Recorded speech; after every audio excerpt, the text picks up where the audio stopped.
अस्सलाम वालेकुम दोस्तों, इनसाइड में मौज़म फ़खर में खुश आमदीद। 10 फरवरी, दो अहम फैसलों के लिए एक ही तारीख। अब ये महज इत्तफाक है या सोचा समझा मंसूबा, क्योंकि इस मामले पर वज़ीर आज़म इमरान खान साहब भी बहुत ज़्यादा टची हैं और उनके नए लाए गए मुशीर एहतसाब मुसद्दक अब्बासी साहब का भी ये पहला अमूमी टास्क होगा जिसके अंदर उनको अपनी तरफ से उस काबिलियत और उस प्लान का इजहार करना होगा जिसका वो वज़ीर आज़म इमरान खान साहब के साथ मुलाकातों में इजहार करते रहे और उनके लिए अपना जो स्पेशल एग्जीक्यूशन प्लान है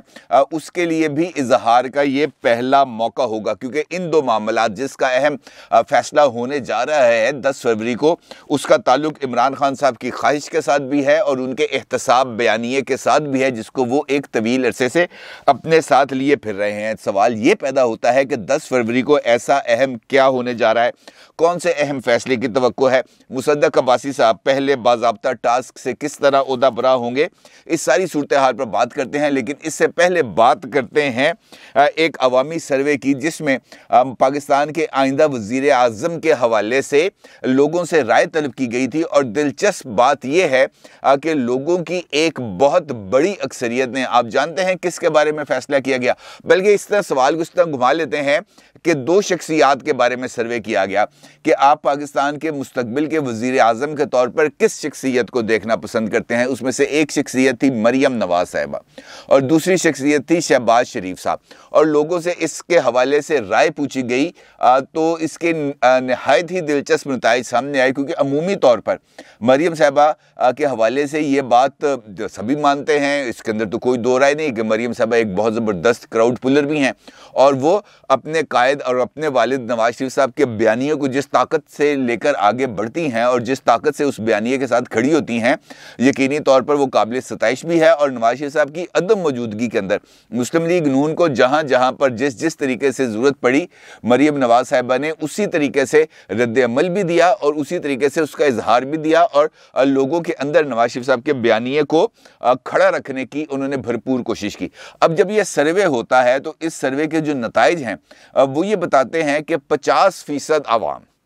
पाकिस्तान के जिन लोगों के साथ बात हुई इस सर्वे के हवाले से, तो 50% आवाम ने मरियम साहिबा के ऊपर फ़ौक़ियत दी शहबाज शरीफ साहब को और सिर्फ 38% लोगों का ये ख्याल था कि मरियम साहिबा को मुस्तकबिल के अंदर पाकिस्तान का वज़ीर आज़म होना चाहिए। अब ये जो मामला है शहबाज शरीफ साहब का, इनफैक्ट शहबाज शरीफ साहब अपनी परफॉर्मेंस की वजह से इस वक्त बहुत ज़्यादा मौजूद बहस बने हुए हैं। अगर इमरान खान साहब को इस वक्त पाकिस्तान की सियासत में जिस शख्सियत से सबसे ज़्यादा ख़तरा है वो नवाज शरीफ साहब या मरियम साहबा नहीं बल्कि वो शहबाज शरीफ साहब हैं, क्योंकि शहबाज शरीफ साहब के किए गए काम इस वक्त इमरान खान साहब के लिए बहुत बड़ा चैलेंज बने हुए हैं। और ख़ास तौर पर पंजाब, जहां पर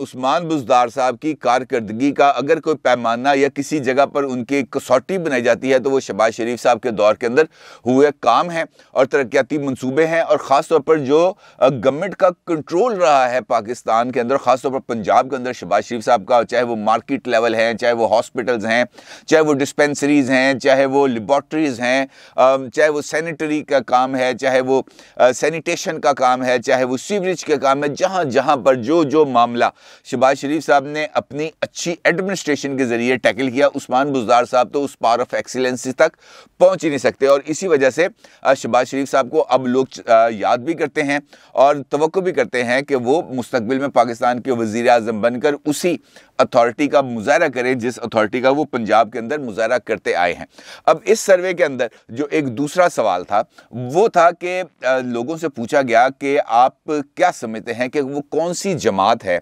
जिसकी इस्टेब्लिशमेंट के साथ डील हुई है, और इसके लिए 3 जमातों का तज़किरा किया गया और एक जमात थी उसमें पाकिस्तान पीपल्स पार्टी, दूसरी पाकिस्तान मुस्लिम लीग नून और तीसरी JUIF। तो इस जमात ने, इस सर्वे ने भी बहुत ही ज़बरदस्त किस्म के जो रद्दअमल है वो आया है लोगों का सामने। 52% अफराद का ये कहना है कि पाकिस्तान पीपल्स पार्टी की इस्टेब्लिशमेंट के साथ डील हो चुकी है, जबकि 21% लोग ये समझते हैं कि मुस्लिम लीग नून ने डील की है एस्टैब्लिशमेंट के साथ, 21% लोग ये समझते हैं कि JUIF की डील हुई है और 17% ये समझते हैं कि जमाते इस्लामी जो है वो एस्टैब्लिशमेंट के साथ किसी भी डील के लिए तैयार है। इसी सर्वे में नवाज शरीफ साहब की वतन वापसी के हवाले से पूछा गया तो 57% अफराद का ये कहना था कि नवाज शरीफ साहब को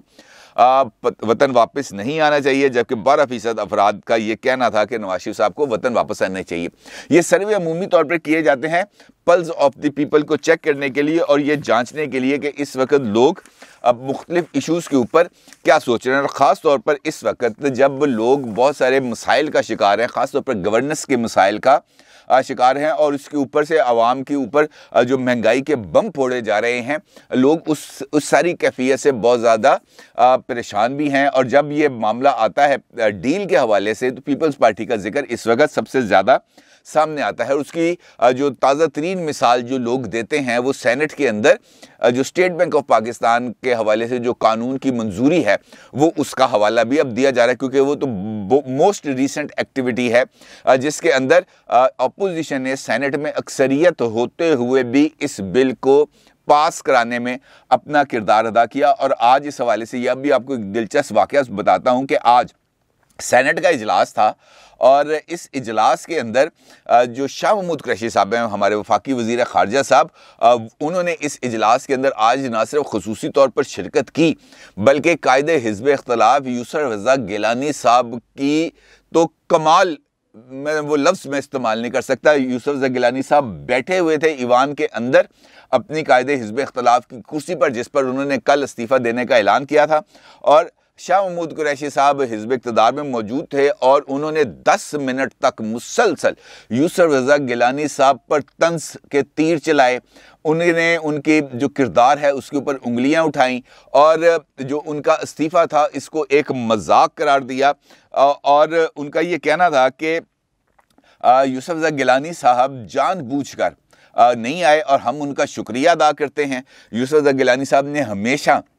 हमारी मदद की है और हम ये समझते हैं कि वो मुस्तकबिल में भी हमारी मदद करेंगे, लेकिन अब चूँकि उन्होंने अपना कायदे हिज़्ब इख्तिलाफ की सीट से इस्तीफ़ा देने का ऐलान कर दिया है तो मैं आज उनसे ये पूछना चाहता हूँ कि आज वो कायदे हिज़्ब इख्तिलाफ की कुर्सी पर क्यों विराजमान है। क्या वो उन्होंने फिर ख्वाजा आसिफ साहब का वो जुमला इस्तेमाल किया, कोई शर्म कोई हया, और उसके बाद उन्होंने चढ़ाई कर दी यूसुफ रज़ा गिलानी साहब पर। और ख़ास तौर पर जब सेनेट का इलेक्शन के अंदर यूसुफ रज़ा गिलानी साहब जीते थे और यकीनी तौर पर उनको हुकूमती जमात की तरफ से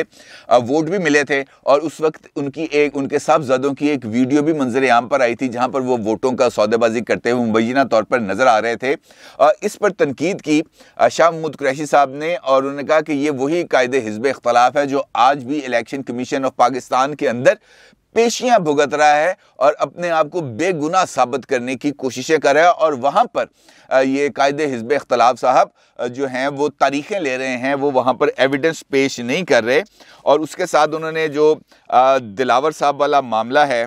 उसके ऊपर भी उन्होंने उंगली उठाई। उन्होंने कहा कि जनाब सेनेटर दिलावर साहब गए कायदे हिज़्ब इख्तिलाफ के ऑफिस में और कायदे हिज़्ब इख्तिलाफ का दफ्तर बंद था, वहाँ पर लाइटें बंद थीं, वहाँ पर खामोशियाँ तारी थीं, वहाँ पर जो तारीकी थी वो सेनेटर दिलावर का मुंह चढ़ा रही थी। सेनेटर दिलावर हदायत लेने गए, वहाँ पर पूरी मंजर कशी की जनाब, उन्होंने पूरी फिल्मी मंजर बनाया उन्होंने कि जनाब यूसुफ रज़ा गिलानी साहब की अदम मौजूदगी के अंदर कायदे हिज़्ब इख्तिलाफ का जो ऑफिस था वहाँ के क्या मनाजर थे। और उन्होंने कहा कि सेनेटर दिलावर वहाँ पर गए तो क्या वो तारीकी से मशवरा करते या कायदे हिज़्ब इख्तिलाफ की खाली कुर्सी से मशवरा करते, या वहाँ पर वो जो खामोशियाँ डेरे डाल रही थीं वो उनसे मशवरा करते, किससे मशवरा करते। कायदे हिज़्ब इख्तिलाफ ने उनको बुलाया लेकिन वो ख़ुद वहाँ पर अब मौजूद ही नहीं थे। तो इसके बाद वहाँ पर उनको शिबली फराज मिल गए, वहाँ पर उनको आज़म स्वाति मिल गए, वहाँ पर उनको शौकत तरीन मिल गए, और फिर उन्होंने मिलकर ये बताया उन्हें कि ये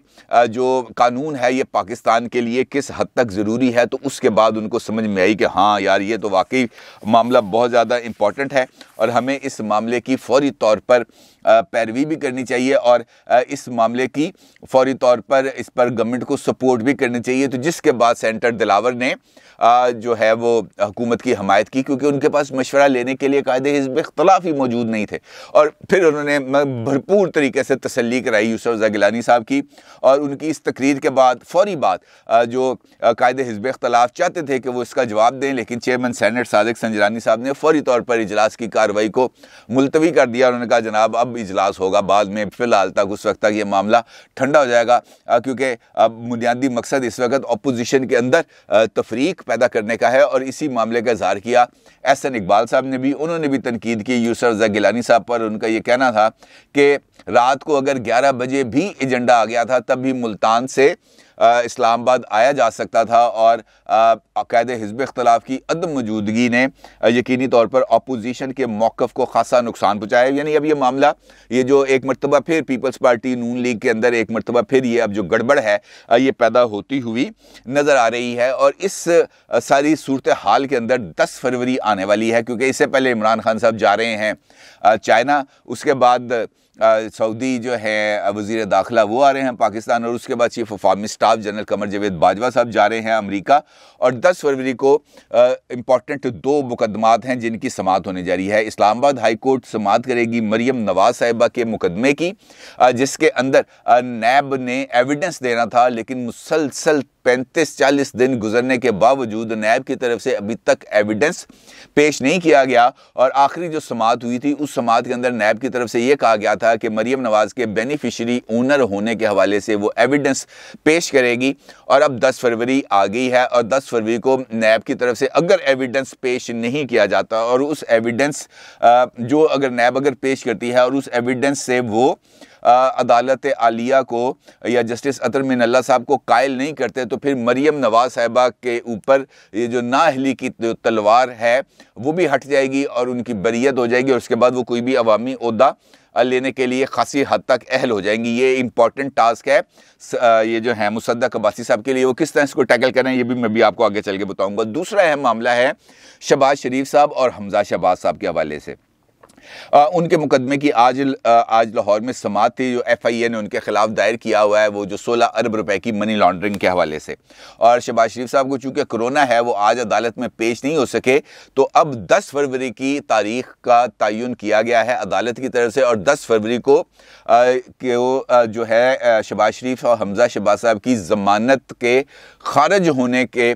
लिए जो FIA है वो उसने ये दरख्वास्त दी थी आज के जनाब इनकी जो ज़मानत है उसको खारिज किया जाए और हमें इनकी कस्टडी दी जाए ताकि हम इनसे इस मामले की तफ्तीश कर सकें, क्योंकि जब हमने उनको बुलाया है इन्होंने मुकदमे में ताउन नहीं किया। अब 10 फरवरी को ये अदालत ये फैसला करेगी कि क्या शहबाज शरीफ साहब की ज़मानत और हमजा शहबाज शरीफ साहब की ज़मानत में तौसी की जाए या इनकी जो अबूरी ज़मानत है उसको खारिज करके इनकी कस्टडी दे दी जाए FIA को, और FIA फिर इस पर तहकीकात करे। यानी 10 फरवरी को ये दोनों अहम मामलात होने जा रहे हैं। अब सदाकत अब्बासी साहब जो नए बने हैं मुशीर एहतसाब, बुनियादी तौर पर FIA तो 100% उनके कंट्रोल में है, जहां पर वो